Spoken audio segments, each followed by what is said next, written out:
Merci Stéphane, merci et bienvenue dans toutes les langues, puisque c'est un peu le sujet. Voilà, le sujet. Est-ce que tout le monde est bien installé? On pourrait déjà se dire bonjour dans toutes les langues. Je ne sais pas s'il y a des bonjours un petit peu internationaux qui peuvent... Vous connaîtriez dans d'autres langues. Oh, on n'entend pas ici, hein. Ou alors c'est pas qui entend très mal, mais... Yokoso. Ah, c'est en quoi ça? Konnichiwa. Oui, c'est en Japonais. En japonais. Quelqu'un a un autre bonjour? Il y a des bonjours plus proches, hein. En néerlandais. Oui. Voilà. En anglais. Hello. En allemand. Voilà. Super. Ça peut être aussi des variantes régionales. Hein. Il y en a qui connaissent peut-être des variantes de l'allemand, par exemple. Moyen. Moyenne. Des langues beaucoup plus proches et dans les régions, etc., comme en wallon. En wallon. Bonjour. Bah voilà. Allez, super. Bon. Hop. Voilà. Avant de commencer, juste un petit mot pour dire qui nous sommes. Fanny. Je m'appelle Fanny. Donc voilà, je travaille au sein de Tradanim et c'est dans ce cadre-là qu'on s'est penché sur l'écriture du livre. Et à côté de ça, ben voilà, je suis germaniste à la base, donc linguiste, et avec plein d'autres cordes à mon arc, notamment la musique et les randonnées, et la musicalité fait aussi partie de la langue, donc c'est un aspect qui aide aussi pour travailler dans tout ça. Voilà, merci de Fanny, ma collègue au sein de Tradanim. Je suis la directrice et fondatrice de Tradanim.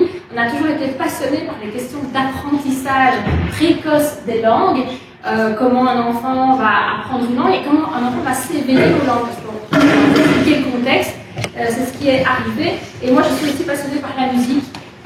Et donc, toutes ces cordes-là, toutes ces pièces-là, ces couleurs se mettent ensemble pour créer des outils.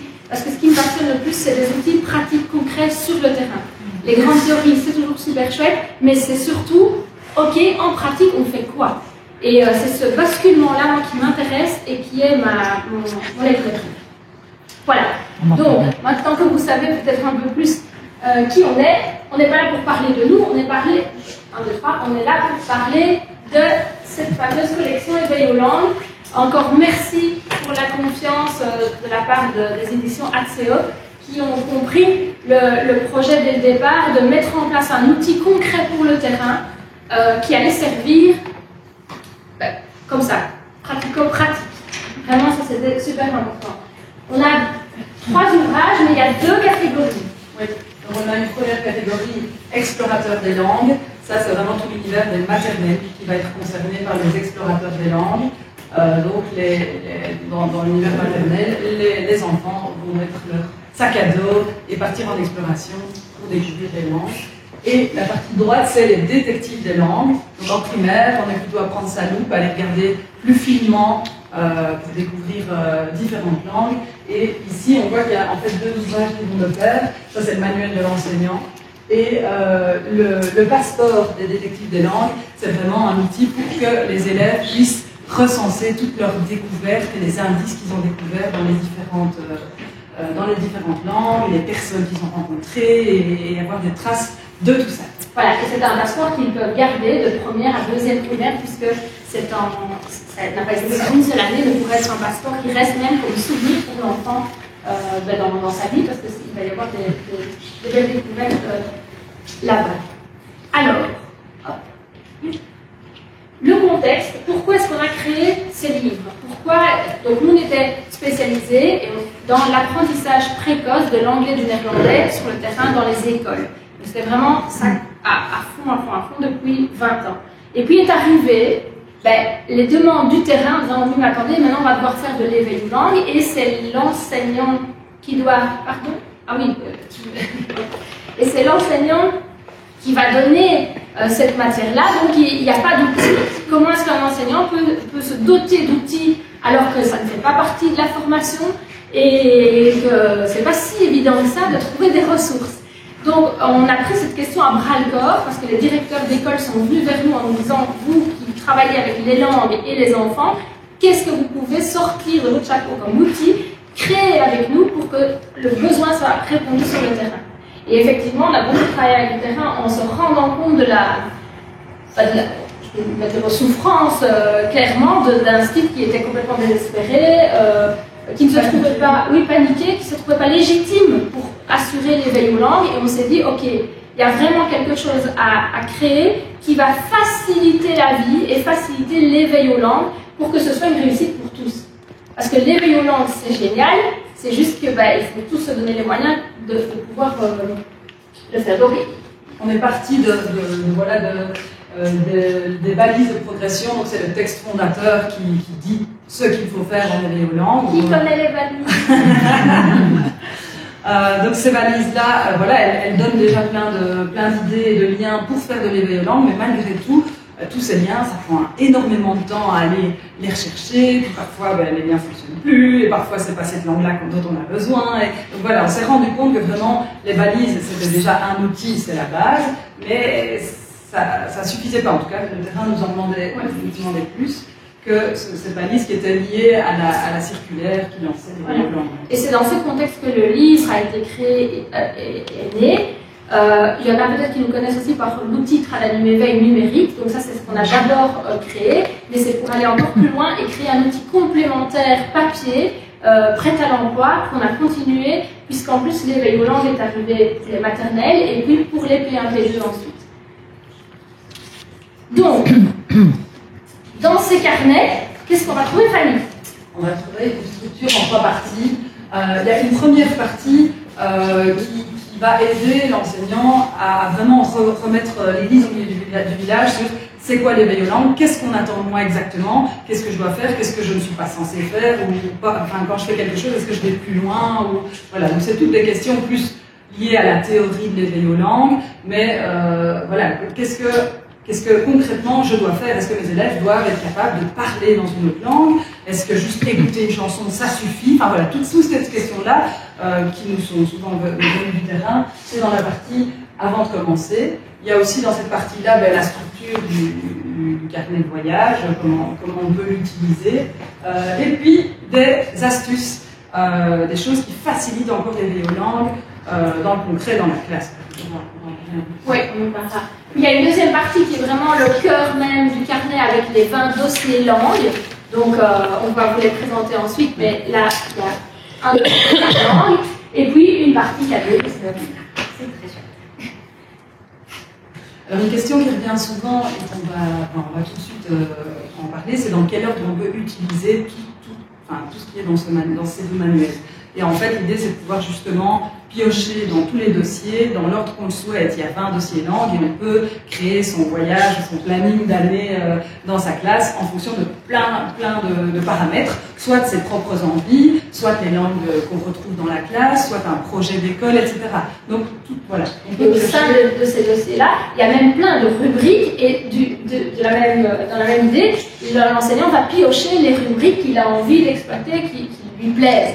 Donc, c'est vraiment venir piocher en fonction de ce que vous... En fait, le manuel a été vu un peu comme une sorte de bibliothèque dans laquelle on peut aller piocher une rubrique ou un dossier. Et donc, c'est vrai qu'en fonction même de sa classe, si on a une classe qui est une classe verticale ou pas, certaines rubriques seront plus adaptées. On fait aussi des propositions, justement, dans ce cas de classe verticale pour augmenter le niveau de difficulté ou le diminuer. Mais donc voilà, tout ça fait que le manuel peut vraiment être utilisé. Bon, c'est pas parce qu'on a un dossier avec 7 rubriques qu'on doit utiliser les 7. On va sentir que dans sa classe, cette continue-là fonctionnera bien, cette activité-là fonctionnera bien, et le reste, ce sera peut-être pour une autre année.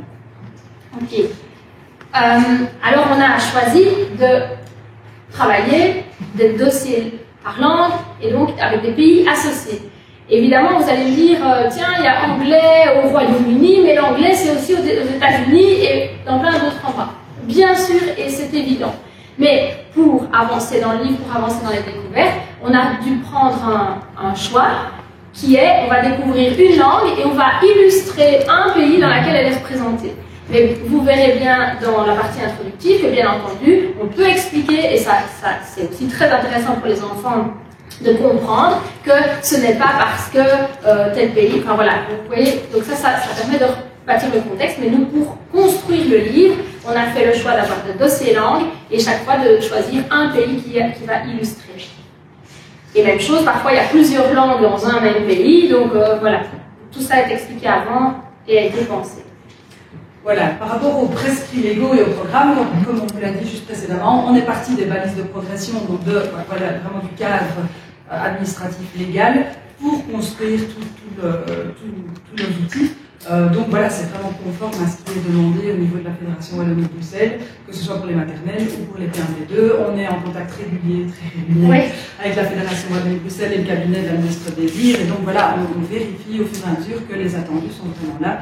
Donc avec ce manuel-là, vous êtes sûr de suivre ce qui est attendu. Et c'est très sécurisant aussi, quel que soit le réseau auquel vous appartenez, puisqu'on a évidemment veillé à ce que les propositions du livre puissent correspondre à ce qui est demandé.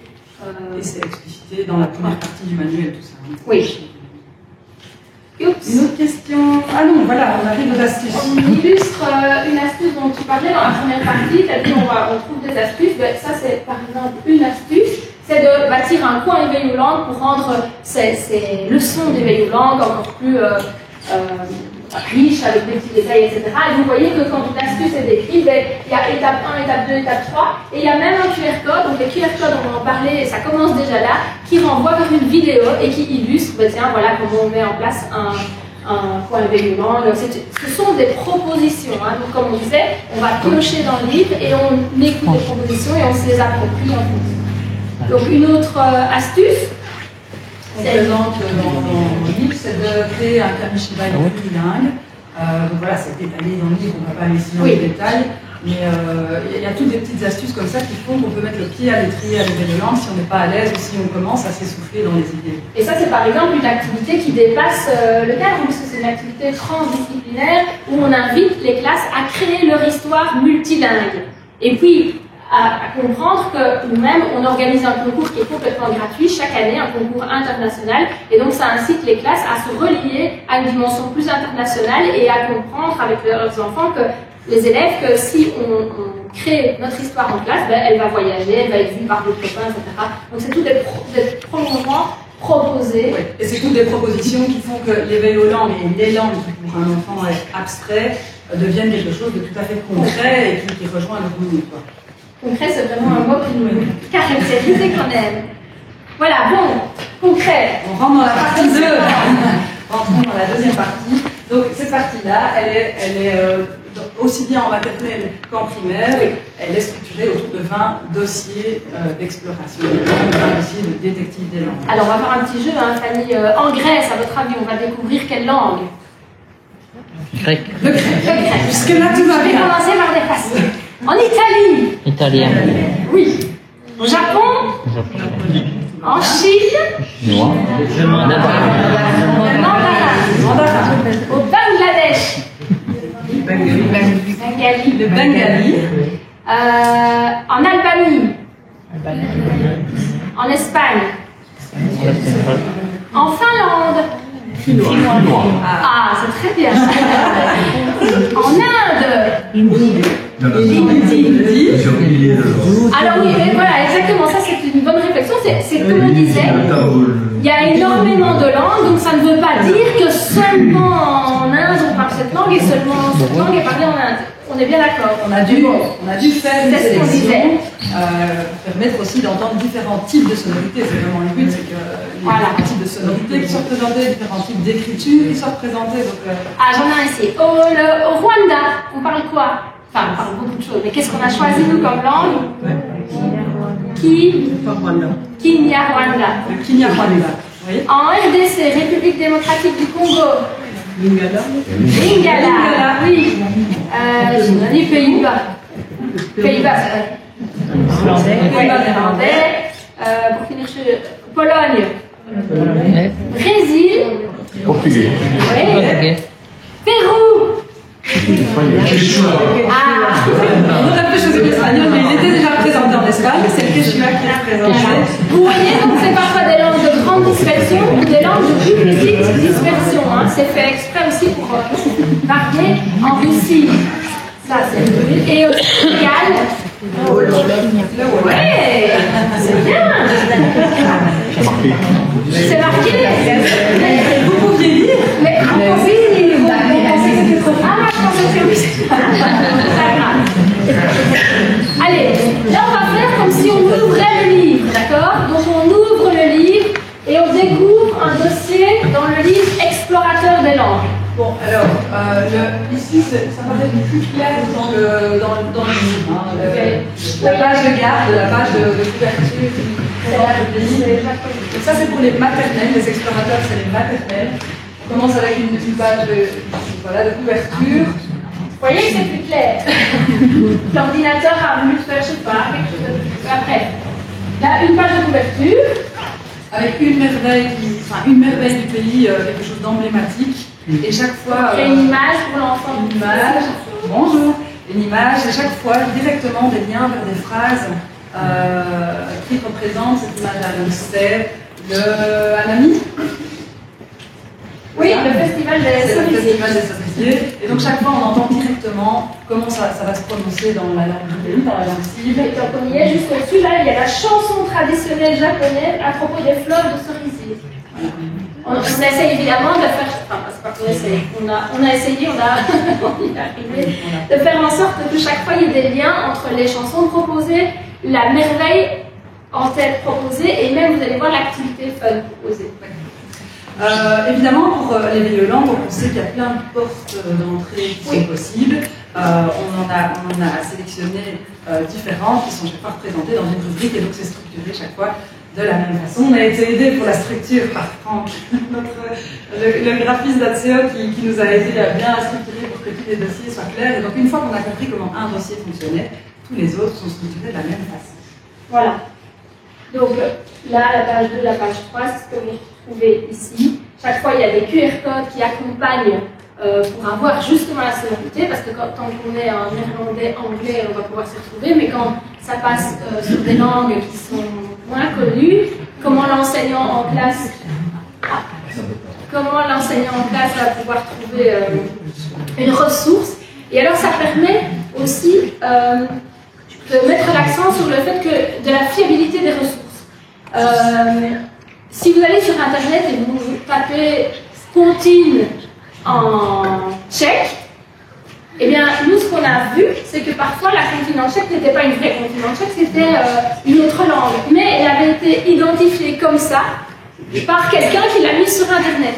Et donc, au final, l'enseignant voulant bien faire est en train de diffuser dans sa classe une comptine, donc il n'est pas certain de la fiabilité, et c'est pas du tout la bonne langue, par exemple. Et parfois aussi, les textes qui sont proposés ne sont pas du tout adaptés pour des enfants, et quand il y a quelqu'un qui est tchèque dans la famille de l'enfant, il se dit mais enfin qu'est-ce qu'on leur propose, c'est pas du tout pour des enfants, enfin donc voilà, ça peut créer des difficultés par rapport à la recherche d'informations. Tout à fait. Et des grandes surprises pas très agréables avec des contenus très peu appropriés, si vous voyez ce que je veux dire. Donc, nous, ce qu'on a fait pour se prémunir de tout ça, c'est de travailler directement avec des natives.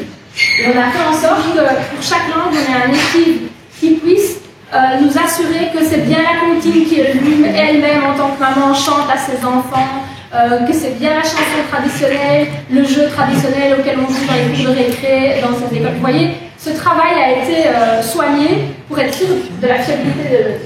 Et on a pu bénéficier de l'aide de certaines personnes qui sont ici, dont Martine et Robert, qui nous ont bien aidés avec leurs multiples contacts internationaux. Voilà. Et alors j'en profite aussi, tant qu'on est en train de remercier, on va forcément oublier, mais remercier aussi les personnes qui nous ont guidés dans la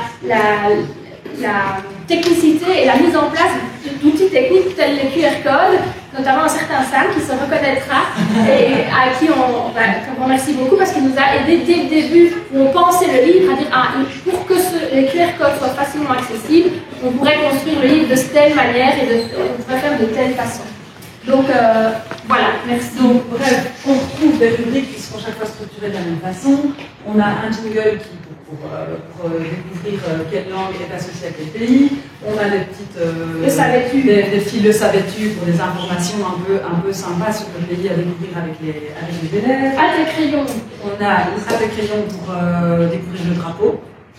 Où est Pop? Où est Pop? Petit jeu de cache-cache dans les merveilles du pays, dans différentes merveilles qu'on a sélectionnées du pays. Chantons, dansons. Une chanson avec sa transcription quand c'est pas le même alphabet et sa traduction qui a été vérifiée par les natifs et parfois... Parce qu'il y avait ça aussi, parfois c'est pas le même alphabet. Donc voilà. Voilà. Ensuite, suite de la structure des dossiers d'exploration, on a des expressions qu'on peut utiliser quand on va dans un pays pour commencer son exploration. Bonjour, voilà. Merci, je t'aime, etc. 1, 2, 3, 1, 2, 3. Au revoir. Des expressions par l'enfant. On parle à un enfant. Elles sont, il y en a qui sont récurrentes et puis il y en a d'autres qui viennent qui ne sont pas dans tous les dossiers. Donc vous verrez, il y en a chaque fois, voilà, il y en a chaque fois 8 et il y en a qui sont en vert, qui sont reprises en vert parce que c'est là qu'on a besoin pour faire l'activité ludique qui suit, l'activité fun. Alors, celles qui sont pointées en vert, c'est celles qu'on va vraiment utiliser de façon active dans le jeu d'après. Voilà, le jeu d'après, il est décrit. Étape par étape, on va faire toute une mise en place pour faire participer aussi les classes et que ce soit vos classes qui ici montrent aussi comment vous avez mis le jeu en place. Et à chaque fois, comme on disait au départ, une option pour augmenter la difficulté, diminuer la difficulté. Pour bien comprendre, ok, mais moi j'ai des plus petits ou moi je ne me vois pas faire ça avec ma classe. Et on montre chaque fois comment nous on propose.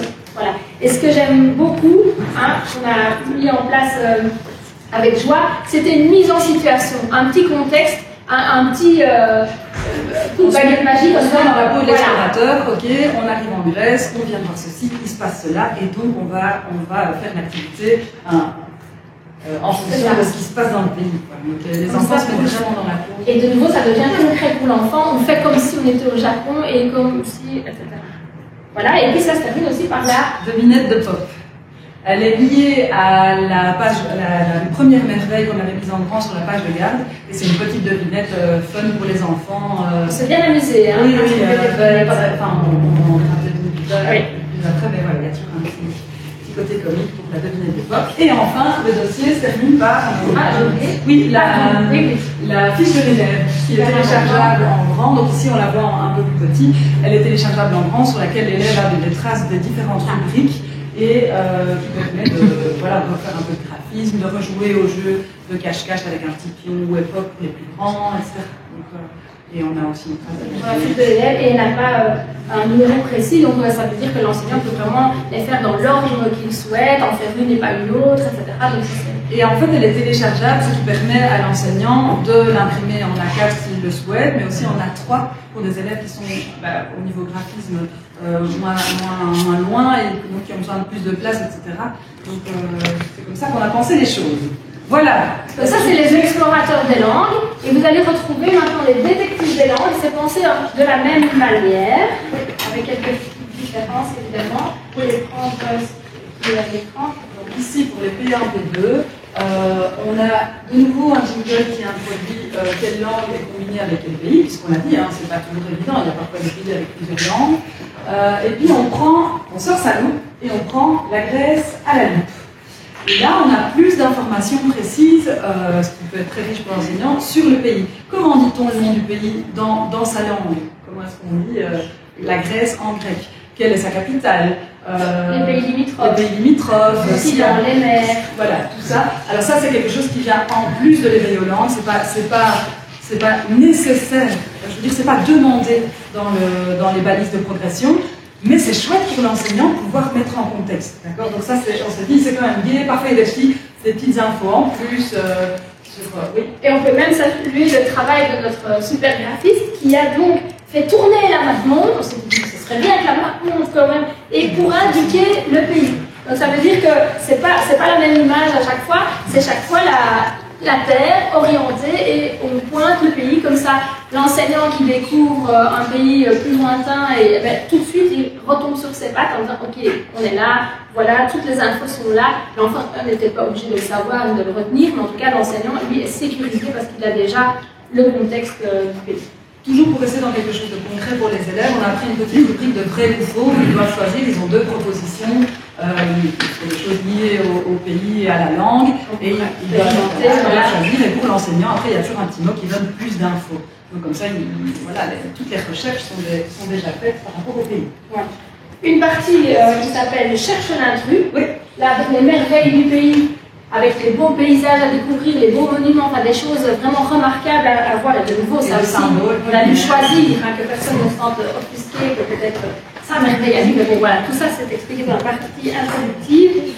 Sauf qu'on a glissé un intrus qui vient d'un autre pays, donc les élèves doivent retrouver quel est l'intrus. Ils peuvent se baser sur l'image, mais parfois ils se baseront aussi sur l'écriture, sur le fait que l'écriture n'est pas la même, donc ils font de la discrimination là-dessus. Et ça, de nouveau, on ne voit plus, les merveilles du pays sont téléchargeables en plus grand, pour pouvoir les montrer en plus grand aux élèves, et donc ce qu'on voit dans le manuel peut se retrouver en plus grand si vous l'imprimez en plus grand. Copie le drapeau. Une rubrique qu'on vous fera aussi tout à l'heure, et un lien vers ton passeport à la loupe. Oui, un lien vers le passeport qui est le livre de l'élève dans lequel il y a des missions. On vous les fera découvrir aussi, les missions. Ensuite, de nouveau, des expressions pour préparer le voyage et pour s'entraîner. Alors le but, c'est pas que les élèves puissent toutes les retenir ou qu'ils puissent même les dire parfaitement. Le but, c'est justement qu'ils jouent et qu'ils entendent les différentes sonorités et puis qu'ils jouent et qu'ils se rendent compte qu'on n'y arrive pas tout de suite et qu'il faut s'exercer, etc. L'activité fun.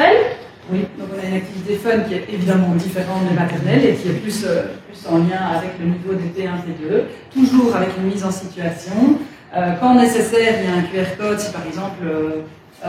l'activité fun est toujours reliée avec une merveille également. Et il y a un QR code qui donne le nom de cette merveille, c'est l'acropole. L'acropole, c'est cela. De nouveau, pour augmenter la difficulté, pour mettre quelque chose dans son coin éveil aux langues, on fait chaque fois des liens concrètement. Comment est-ce qu'on symbolise l'activité à laquelle on vient de jouer dans le coin éveil aux langues? Et on propose parfois un petit outil. Et donc, ça permettra aux enfants, dans leur coin éveil aux langues, de dire: ah ben tiens, c'est chouette ce jeu-là, on a envie d'y jouer, ça fera des ancrages comme ça. Utile. Chanter, danse, ici c'est très long, c'est grec, parfois elles sont plus courtes, parfois c'est des chansons traditionnelles, parfois c'est des chansons. Il y a toutes sortes. Il y a un peu toutes sortes. Et enfin, en annexe, de nouveau, on retrouve le document concret de l'élève, donc un lien vers le passeport de l'élève, dans lequel on a des QR codes pour les expressions, etc. Donc ça a comme intérêt que l'enfant, s'il rentre chez lui avec son carnet, enfin son passeport, il peut montrer à la maison: j'ai appris à lire ça, écoute, et ça, donc il peut partager ses merveilles. Et le vivre en famille aussi, en disant: on va écouter, ça c'est très chouette. Et des jeux concrets, donc c'est un livre dans lequel l'enfant va écrire et collationner ses réponses au fur et à mesure. Voilà. Voilà, donc le passeport des langues, il n'y a pas seulement des traces des 20 dossiers de langue, il y a aussi plus, pardon. Donc on voit que le passeport appartient à un élève qui peut se présenter, et puis on peut travailler sur les langues de la classe, et aussi, très très chouette, des traces des rencontres polyglottes. Donc on invite les enseignants à dire: tiens, autour de vous il y a des gens qui parlent d'autres langues, invitez-les dans vos classes, faites des rencontres avec vos élèves, et voici ce que vous pourriez en retirer. Qu'est-ce que j'ai appris, qu'est-ce qu'il m'a raconté, qu'est-ce qui m'a étonné, quelle histoire m'a-t-il raconté, etc. Donc voilà, ça guide aux enseignants. Ici, avec mes rencontres polyglottes, on a laissé de l'espace pour écrire ou coller, si les enfants veulent, ou dessiner quelque chose qui les a marqués. Les langues de la classe, donc ça c'est très important aussi de partir du concret des enfants en disant: mais on n'est pas en train de visiter des pays très loin, etc. On va partir de notre situation de classe. Ça fait partie de la partie introductive, pour bien rappeler que, bien sûr, on va s'éveiller aux langues à l'international, mais on va surtout s'éveiller à la richesse et la diversité culturelle et linguistique qu'on a autour de nous. Et donc, ça part de là. Il y a bien sûr un planisphère dans des cartes, etc. Il y a des pages pour chaque pays. Celles-là, elles sont numérotées pour que l'enseignant puisse dire: on prend Ou qui a trouvé où est le mandarin en Chine? Ah, c'est le numéro 14, ok, tout le monde va à la page 14 et on y est. Donc les P1, P2, tout de suite ressortent là pour faire les jeux indiqués. Les QR codes, attention, les QR codes du matériel sonore pour les détectives de langue, ils sont tous dans le passeport de l'élève. Donc si vous prenez ça, c'est indissociable, quoi. Il faut que l'enseignant ait pour lui les deux parties pour faire fonctionner tout ça. Ça, c'est ce que je disais, les rencontres polyglottes, il y a beaucoup d'espace. Et alors, des pages qu'on aime beaucoup aussi, des pages bonjour. Mais du coup, bonjour en toutes les langues, pour présenter. On a refait des planches transversales, on va dire ça comme ça. D'accord? Bonjour. Bon, Fanny. Si on disait un peu ça. Oui. As-tu ta guitare? J'ai ma guitare. Chouette. Bon, ben, on pourrait vivre déjà les petits jingles qui rassemblent le pays et sa langue. Ah, oui, voilà, c'est lire dans le pays et une langue. Par exemple, pour la Pologne, Découvre le polonais en Pologne, c'est parti. On découvre le polonais en Pologne, c'est parti. Avec nous? Le polonais en Pologne, c'est parti. On découvre le polonais en Pologne, c'est parti. alors si on va en Chine, du coup, ça fera Découvre le mandarin en Chine, c'est parti. On découvre le mandarin en Chine, c'est parti. Le Quechua au Pérou. Ah, c'est celui-là. Ouf, ce n'est pas que des Décathlon. Le Quechua au Pérou, c'est parti. On découvre le Quechua au Pérou, c'est parti. Donc tous ces petits jingles-là, ils sont chaque fois au début, au début on du a porté le dossier. Voilà, on découvre le grec en Grèce et on propose que l'enseignant ait d'office un petit ancrage auditif comme ça pour mettre en action les élèves et que ça reste en tête. Et que vous ayez des élèves hauts comme 3 pommes qui puissent dire à la maison: j'ai découvert le Quechua au Pérou. Voilà, c'est très impressionnant, mais comme on les chante, comme c'est fait sous forme de jingle, c'est facile à faire. Oui. Après, une porte d'entrée comme une porte d'entrée facile pour les néo-langues, comme on le disait, hein, ça peut être les chansons. Oui. Ouais. Alors on en a une. Oui, on en a une par exemple qui s'appelle Epo Itaitaye. tout à fait. Hein. On pourrait la chanter ensemble parce qu'elle est très très facile et on vous parlera après de son histoire. Donc c'est facile, vous allez répéter après moi. Ça fait avec moi.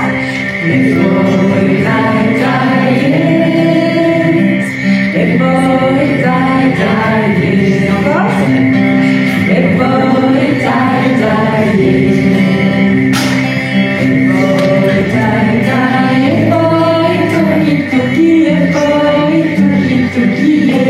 C'est parti un peu plus long, on va la faire ensemble.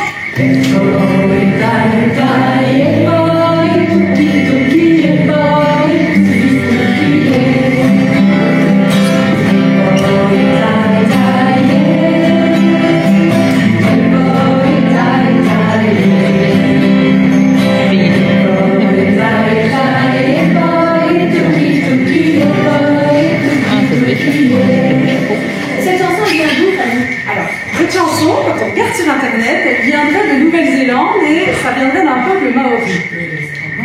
Ça fait un peu penser à Bayana. Ah oui. Sauf que, quand on regarde un peu plus, on se rend compte que les peuples maoris ne comprennent pas du tout cette chanson.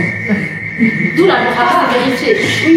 Alors, pourquoi ils ne comprennent pas? Parce qu'en fait, ça vient d'une chanson populaire à la base, qui avait un autre nom, Epo Etakamae, enfin c'était différent.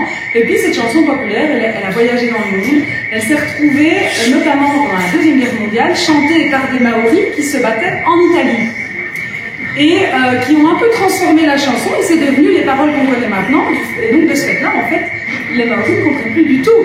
Ça a une base commune, mais c'est plus du tout du Maori. Donc si on apprend à ses élèves que c'est une chanson de Nouvelle-Zélande, c'est plus vrai. Et après, elle a été remise en chanson par un auteur belge. puis maintenant on l'utilise dans les cours de solfège. Voilà, donc ça n'a plus rien à voir avec du maori, d'où la difficulté de l'éveil aux langues, même quand c'est pas simple. Voilà, c'est pour ça qu'on a tenu à mettre des chansons vérifiées dans le manuel, comme ça, voilà, tout est, on a l'audio, on a le texte, on a la traduction, on sait de quoi on parle. Voilà. Donc, on va vous faire vivre une petite devinette. Alors, au Sénégal, il y a un lac d'une couleur improbable. Comment s'appelle-t-il? C'est le lac rose ou c'est le lac arc-en-ciel? Le lac rose. Et vous voyez, il y a une petite réponse ici qui permet à l'enseignant d'aller un peu plus loin et de dire le lac rose est rose en raison de la présence du sel et d'une algue de taille minuscule, une micro-algue. Ça donne un petit peu plus d'infos pour que l'enfant comprenne pourquoi. Voilà. J'en profite aussi pour saluer le travail énorme des graphistes qui ont dû chaque fois vérifier les sources aussi, les images.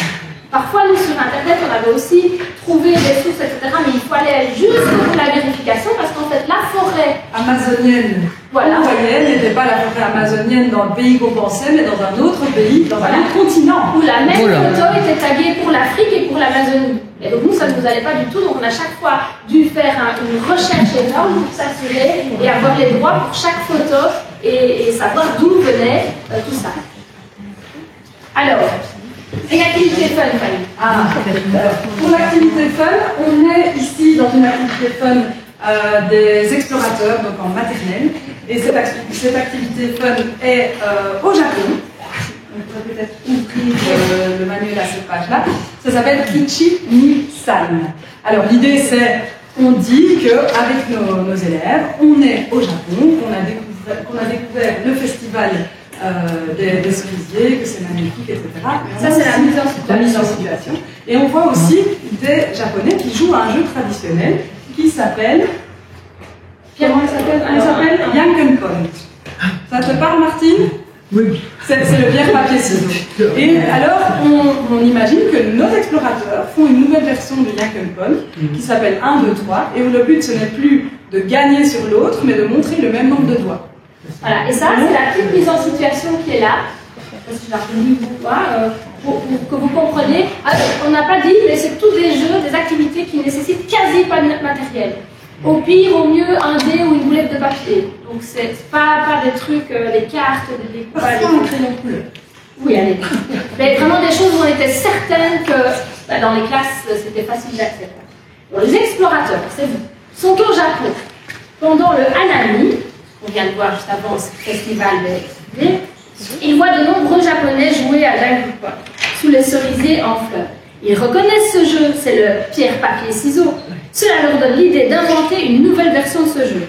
Dans cette nouvelle version, il faut compter jusque 3 et montrer ensemble 1, 2 ou 3 doigts. Le but est de montrer le même nombre de doigts que son partenaire. Les explorateurs ont très envie de partager cette version modifiée avec tous les Japonais qu'ils croisent. Déroulement sous forme de scénette. L'enseignant fait répéter aux enfants les 3 expressions nécessaires pour jouer et associer un geste à chaque expression. Donc, nous, on les a mises là. Alors, normalement, mais on a essayé avec le drap, ça ne fonctionnait pas très bien. Donc, Mia, tu peux faire... tu peux scanner sur l'ordinateur le name QR code. Donc là, on va s'entraîner pour 1, 2, 3. Tu mets... Ichi, ni, san. Voilà, tu peux le voir.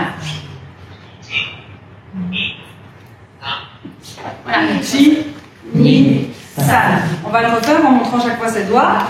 Ichi, ni, san. Voilà. Alors, on va s'entraîner aussi pour dire bonjour. Bien, reviens vite.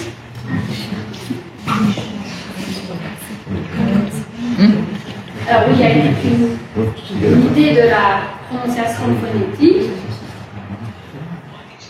Donc là, ne pousse pas sur le terrain.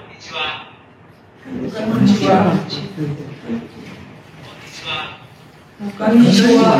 Ok. Voilà tous. Konnichiwa. Ah. Et on s'entraîne pour un dernier. Au revoir. Au revoir.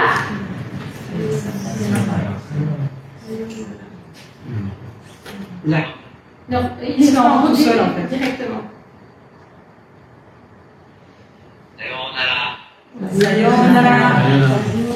Sayonara. Ça va? Donc le jeu peut commencer. Les élèves se déplacent dans la classe. On va le faire. On va le faire. Donc vous allez vous lever. Au signal, vous allez vous placer deux par deux, face à face. Vous allez vous saluer et vous dire bonjour en japonais.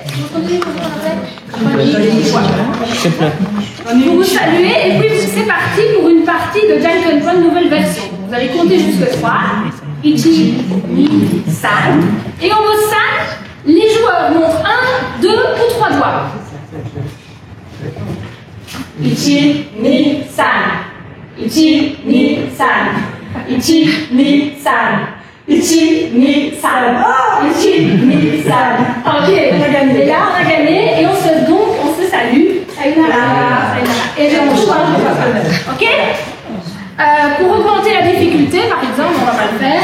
Quand les élèves sont à l'aise avec les 3 expressions, ce qu'on peut faire, au moment où ils gagnent, on peut rajouter le bravo. Vous voyez? Et donc là, on va rechercher dans les QR codes qui sont proposés. Il y en a un autre qui dit bravo.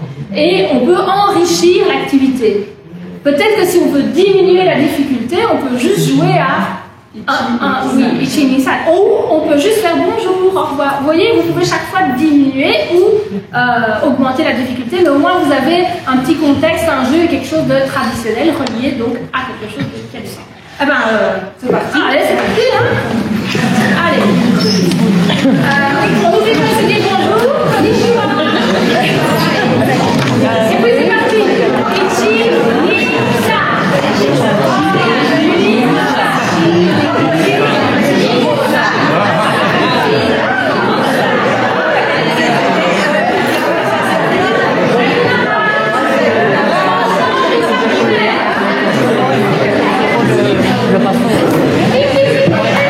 Voilà, c'est juste un petit aperçu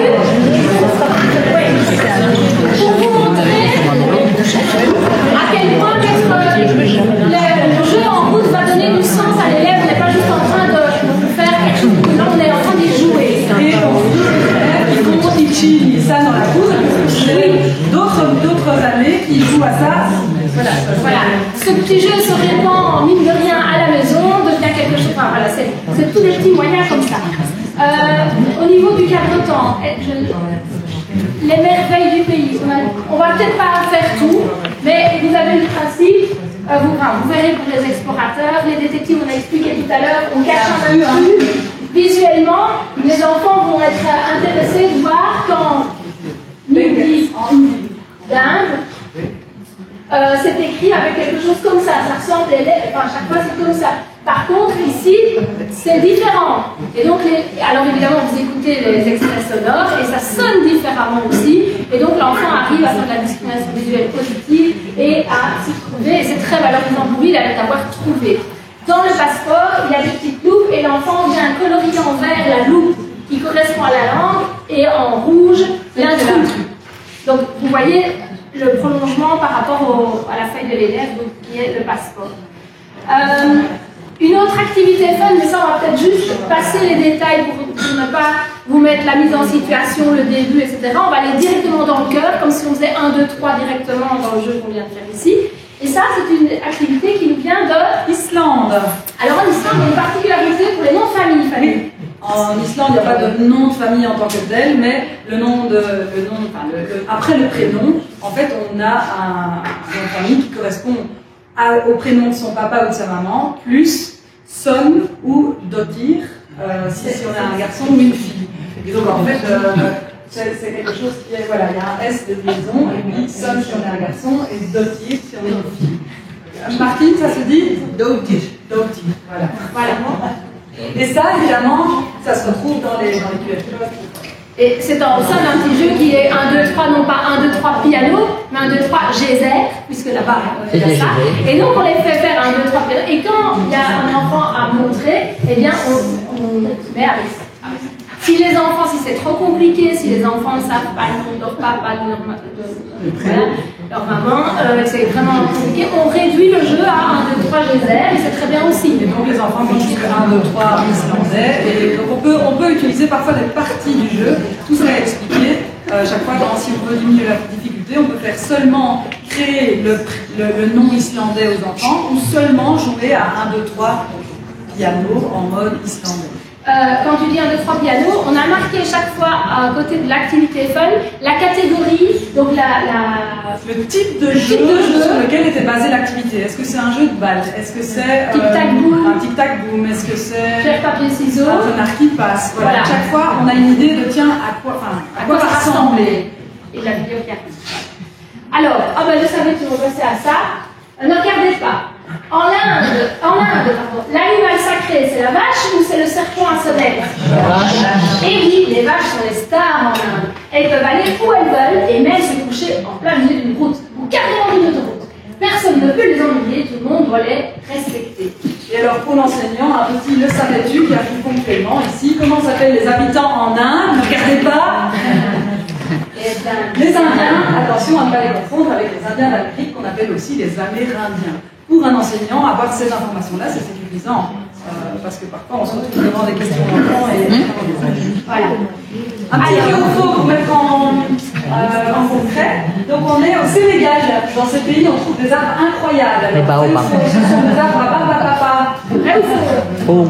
Faux. Ces arbres incroyables, et donc il y a l'image, et il y a même le QR code qui dit c'est un baobab.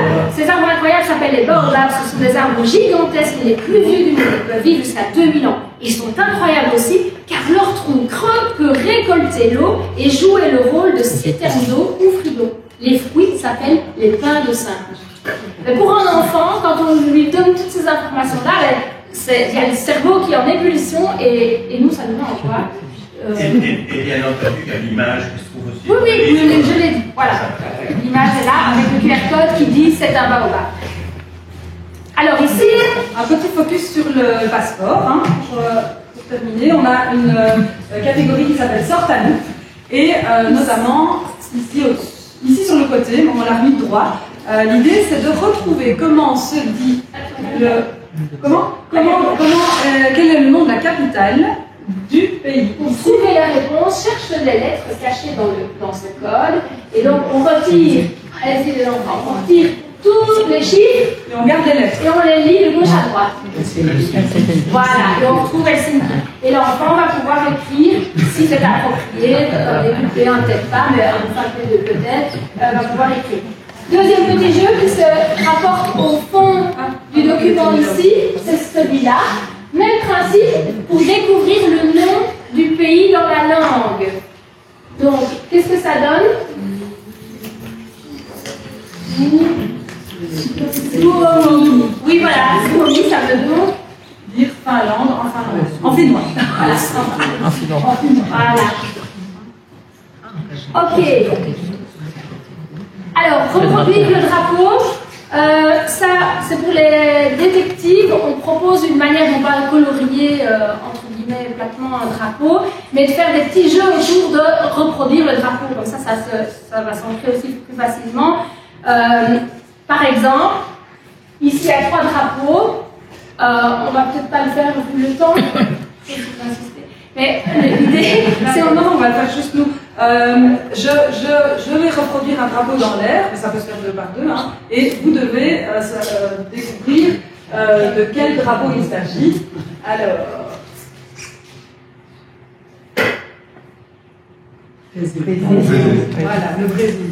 C'est une façon de jouer avec les drapeaux. Il y en a plein qui sont expliqués dans le livre, mais pour ne plus platement colorier un drapeau avec les primaires, ils doivent jouer parfois dans l'espace à faire le drapeau en vrai, faire la forme du drapeau en vrai avec le corps, avec les objets. Mais le drapeau, on s'est assuré que dans les activités qu'on proposait, il y avait aussi des choses kinesthésiques et qui ça bougeait. Il y a par exemple le drapeau massage, entre guillemets, et donc je reproduis dans son dos les formes que je vois du drapeau et tu reconnais où on s'entraîne comme ça. Enfin voilà, toutes les activités qui ont été pensées, qui sont proposées. Voilà. Chantons dans le fond. On a le temps? On n'a plus le temps, mais donc par exemple ici c'est qui a eu son anniversaire au mois d'août?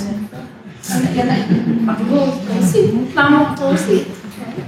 Bon voilà, donc il y a parfois des chansons Et d'ailleurs, il est marqué, hein, rechanter cette chanson lors d'un anniversaire. L'enfant, normalement, va faire le lien en disant, oh madame, on l'avait chanté en allemand, est-ce qu'on peut rechanter ça pour l'enfant? Et on voit qu'en polonais, par exemple, on la retrouve, mais c'est une mélodie tout à fait différente et un texte tout à fait différent pour le joyeux anniversaire, donc c'est aussi très riche. Après, il n'y a pas joyeux anniversaire dans toutes les langues, il y a parfois des chansons traditionnelles, des chansons à jouer et qui sont expliquées. On va terminer en remettant l'emphase sur le fait que dans chaque livre, il y a le support de l'élève. Dans la partie explorateur des langues, c'est ce fichier-là. Les maternelles. Voilà, les maternelles. Et pour les P1, P2, c'est les pages du carnet du passeport. Et donc, toutes les activités qui sont proposées ont tout un lien, que ce soit la capitale qu'on met là, les loops de l'intrus qu'on vient cocher, le drapeau, etc. Il y a à chaque fois tout ce qui est en lien avec ce qu'on a fait, à quoi on a joué, pour que tout soit raccord. Les explorateurs ou détectives, mais on revient en classe. En tout cas, merci d'avoir été là.